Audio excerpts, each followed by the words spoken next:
Howdy teman-teman semua dimanapun kalian berada. Di video kali ini, saya akan bercerita soal pengalaman semasa kuliah dulu. Saya akan menceritakan tentang 3 hal yang nggak disuka dosen ilmu komunikasi. Tahu nggak sih, terkadang kesalahan yang kecil alias sepele ketika dilakukan secara berulang-ulang, itu bisa jadi membuat orang lain gak nyaman. Ya, kelirunya sih sepele, tapi kalau dilakukan secara berulang-ulang, jadinya keganggu juga ya.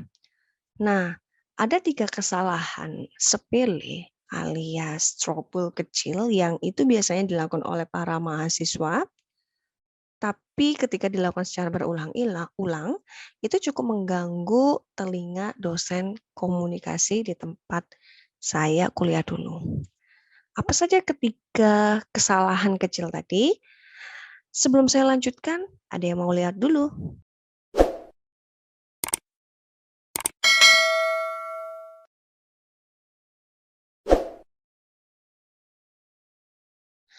Oke, kesalahan pertama, ngucapin kata "jadi" di awal obrolan.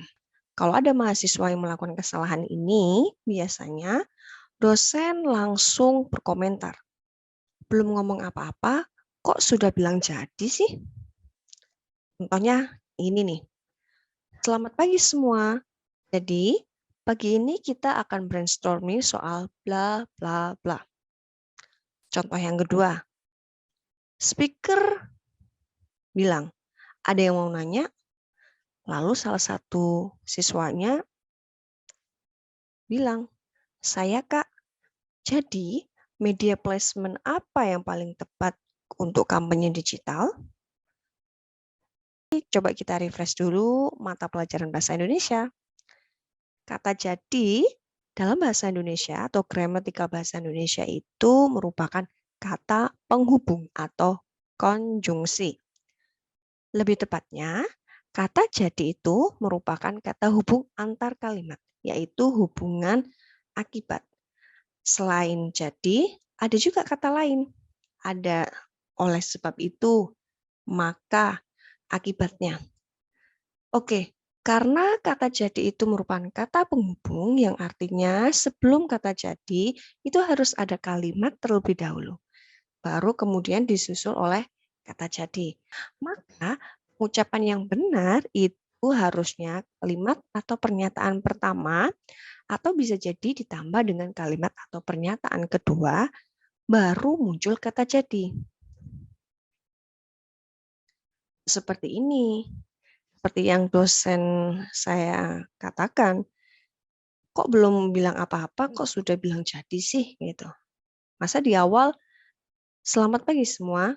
Jadi, pagi ini kita akan brainstorm soal, nah, sebelumnya emang ada kalimat apa? Kan belum ada pernyataan sama sekali, kok tiba-tiba ada kata jadi.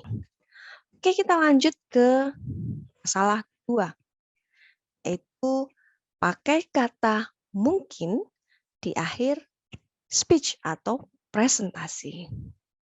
Nah, untuk kesalahan yang kedua ini, biasanya dosen itu akan komentar nih. Mereka akan bilang, jadi dari tadi yang disampaikan itu masih ragu. Sudah disampaikan, sudah dilakukan, sudah dipresentasikan, kok masih bilang mungkin sih? Seperti itu. Oke, pada dasarnya kata mungkin itu dipakai untuk menunjukkan keraguan atau ketidakpastian. Nah, kalau kita misalnya masih ragu untuk melakukan sesuatu atau ragu untuk menyampaikan sesuatu, biasanya akan diawali oleh kata mungkin. Dalam bahasa Inggris, kata mungkin itu terbagi menjadi beberapa kata, beberapa arti. Di sini ada 4. Ada perhaps, probably, possibly, atau maybe. Yang mana masing-masing itu perbedaannya ada di tingkat derajat kepastiannya. Seperti itu. Sekarang salah kaprah yang sering diucapkan dengan kata mungkin. Begini nih konteksnya. Misalnya, pertama, Mungkin sekian sambutan yang bisa saya sampaikan pada forum ini. See? Contoh kedua, mungkin itu saja yang bisa saya presentasikan hari ini. Kalau ada yang bertanya, dipersilakan. Masalahnya adalah sebenarnya kita sudah mempresentasikan semuanya. Jadi ketika kita menggunakan kata mungkin itu berarti kita masih ragu dengan apa yang sudah kita sampaikan. Atau sebenarnya kita sudah melakukannya itu di depan. Tapi kenapa kita harus menggunakan kata mungkin? Karena ini akan menimbulkan kesan, oh, jadi apa yang sudah kita sampaikan itu tadi masih ragu. Mungkin akan lebih baiknya jika tidak perlu menggunakan kata mungkin. Jadi, contohnya langsung gini aja. Sekian sambutan yang bisa saya sampaikan pada forum kali ini. Terima kasih atas perhatiannya. Atau ketika mau mengakhiri presentasi, kita bisa sampaikan, demikian presentasi yang bisa saya sampaikan. Kalau ada yang bertanya, kami persilakan.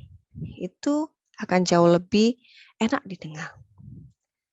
Oke, kita lanjut ke masalah yang ketiga.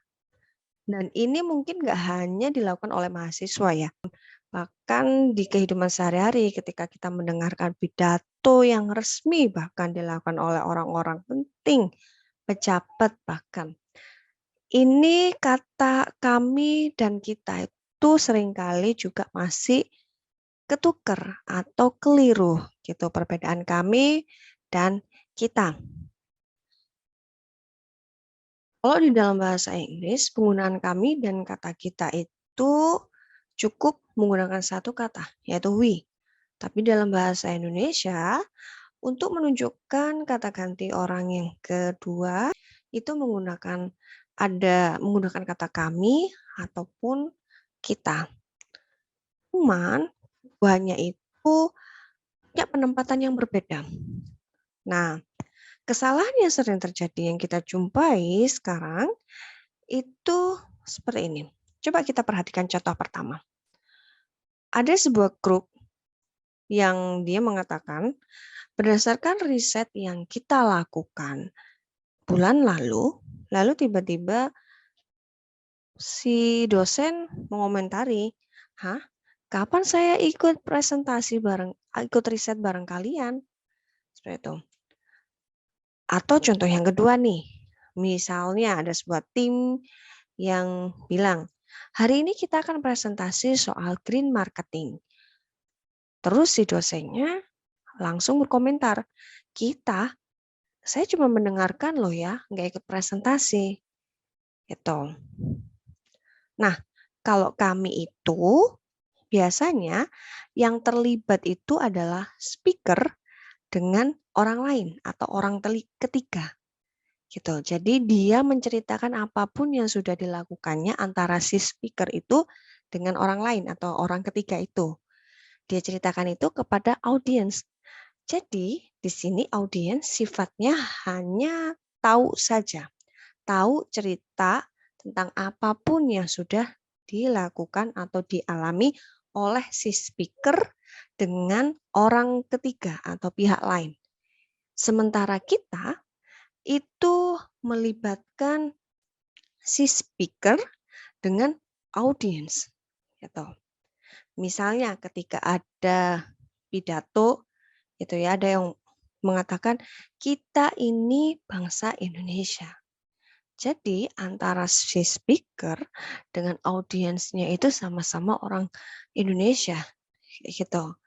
Melibatkan antara si speaker dengan si audiens. Gitu. Sementara kami, kembali lagi, kami itu hanya melibatkan si speaker dengan pihak ketiga.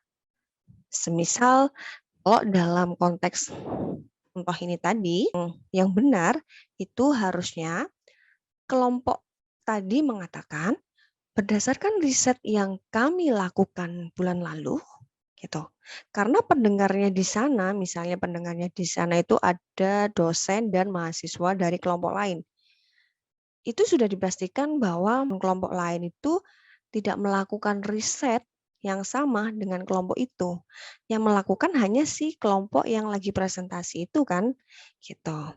Sama juga contoh yang kedua, misalnya ada sebuah tim yang mereka sedang melakukan presentasi ya. Mereka mengatakan, hari ini kami akan presentasi soal green marketing. Begitu. Nah, mereka presentasi di depan dosen dan anggota kelompok yang lain. Gitu. Itu bedanya. Nah, itu tadi ada kesalahan kecil yang sering kali dilakukan oleh mahasiswa, termasuk saya juga kadang-kadang, yang mana ketiga kesalahan itu terkadang membuat para dosen rada geli ya, bisa dibilang rada geli kalau lama-lama kita mendengarkan gitu, mendengarkan kesalahan itu. Nggak cuma dosen saja ternyata. Saya pun ketika menghadiri sebuah event meeting misalnya, atau presentasi, atau apapun lah, atau membaca postingan orang-orang di media sosial, ketika mereka mempergunakan kosakata yang tidak pada tempatnya alias keliru, itu kadang telinga saya juga ikut ngerasa sedikit, kok kok gitu, seperti itu. Oke, teman-teman, terima kasih sudah menyaksikan video kali ini, materi. Kita akan berjumpa di topik berikutnya.